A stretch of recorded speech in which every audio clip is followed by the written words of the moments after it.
How I went from being afraid of sleeping alone to traveling the world alone in a year, part 8. How do you feel safe while solo traveling? Don't you get scared? You're so brave. Let's unpack all that right now. As a woman, I get asked that all the time, which infuriates me. You need to be extra safe. You need to bring to be safe. There's this really awesome woman named Nicole who teaches pretty much just like self-defense classes and just like how to protect yourself and just everything solo travel. She better explains everything.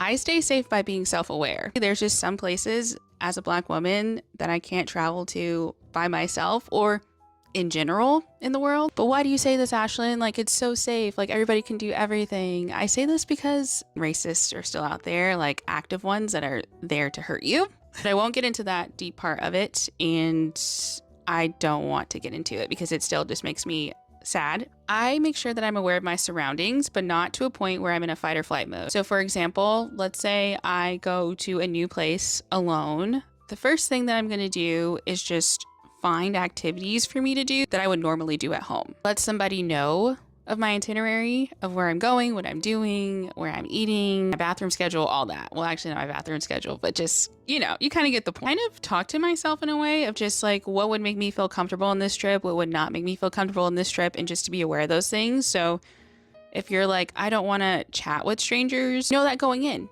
If someone approaches you and they want to talk to you or whatever the case may be, and you don't feel comfortable talking, you can easily tell them like you don't want to engage.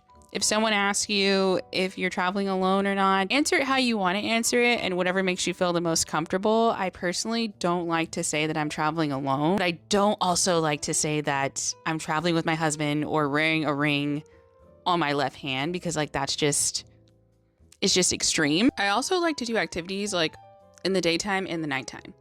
And I know a lot of people are like, oh my gosh, like really at night? But my kind of rule of thumb is like if I feel comfortable doing it at home, then I should feel comfortable enough to do it somewhere else that's not my home. Danger is everywhere, my friends. It's unfortunate, but I think the key, educating people like in our circles too, personal space is so important. Like not everyone wants to be approached at night when they're in their van alone or even at their campsite alone. Like our job as humans to read the room, to have fun. You know, you gotta let your nerves calm down a little bit, you know, like let your hair down, be aware of your surroundings, but also don't be in a constant fight or flight mode because you won't enjoy it. You'll never want to go again.